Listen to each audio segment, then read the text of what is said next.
Wonderful introduction, and also an introduction to nitrate film. And thank you to all the many departments and people who've made this stay here possible.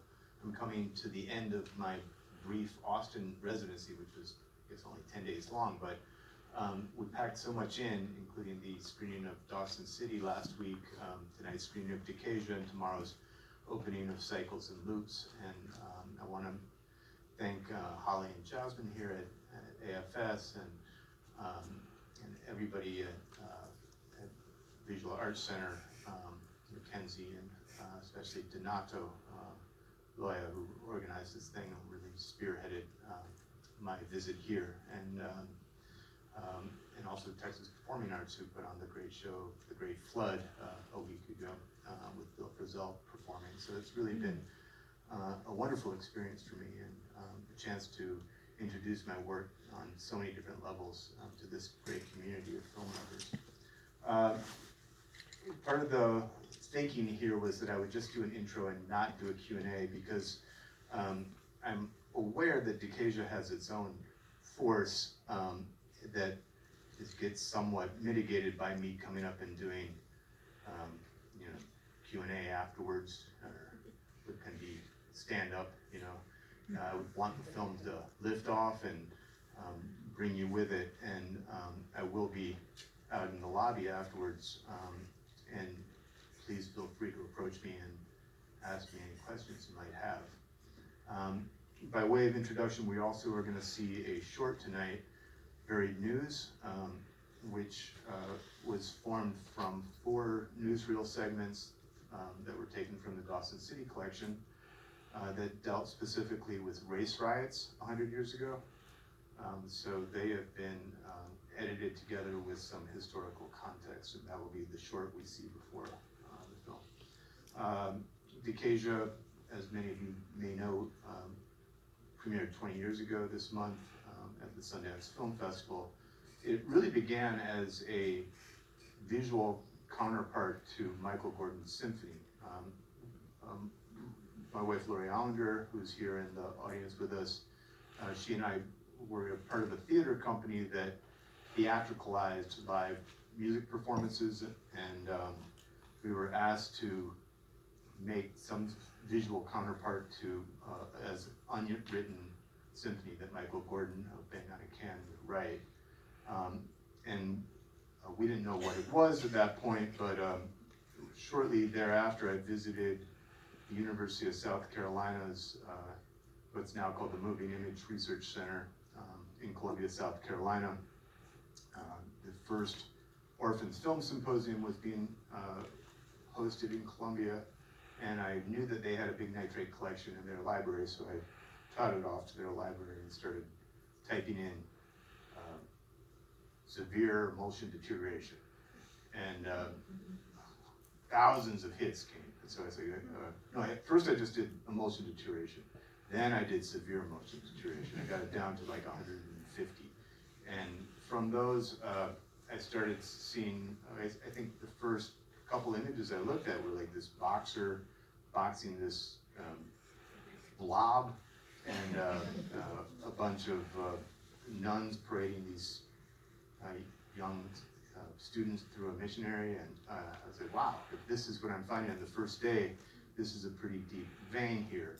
So I went back to New York and I said, I think the Swiss people had been commissioning this project, and they, because the film was going to follow the music, they had been calling it Fantasia.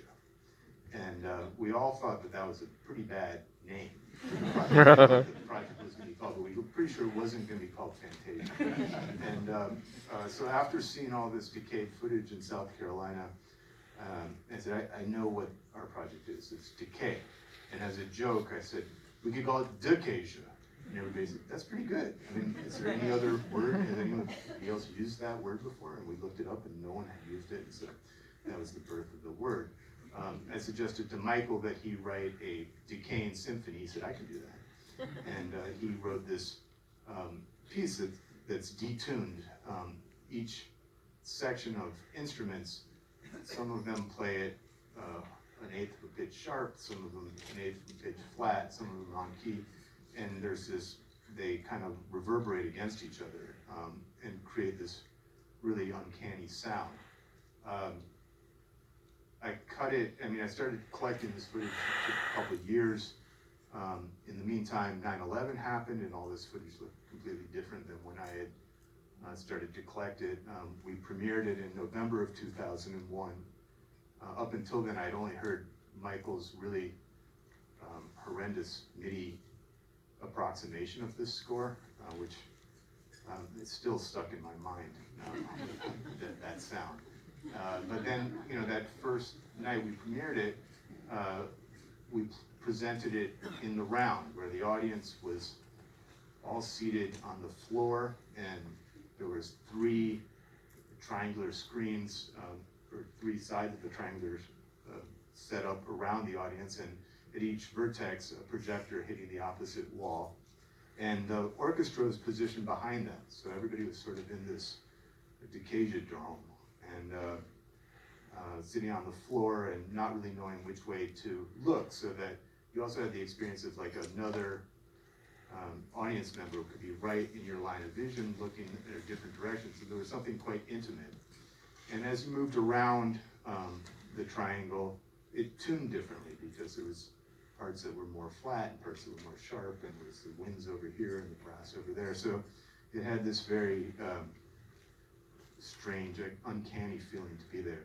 At that point, I had no idea it would ever be anything besides that. We'd done many theatricalizations of live performances before, and never had a thought really of trying to can the experience and sending it out. But shortly thereafter, somebody at Sundance saw it and said, if you can finish this by the end of the year, it'll get into Sundance. And I was like, okay. So I cut it together with the recording of the, you know, what we recorded at that performance, and really didn't know how the world was going to receive this film. And indeed, you know, they talk about what a hit it was at Sundance. People were lining up to get out the door. You know, it was a disaster. You know, I mean, it was. I'll say one thing: it was the one screening you could get a ticket to. But once you had a ticket, you might not stay in your seat. So, luckily, the people who did stay liked it, and they would engage with me. And some of them were big fans and wanted to book it other places. And it began its rocky road to some sort of place it has now, where we actually commemorate that 20 years ago. But this looks like a much more receptive audience tonight, so I'm very grateful for that. And again, better I do my stand-up now than afterwards. So if you do want to collar me in the lobby, please do. And have a great screening. Thank you.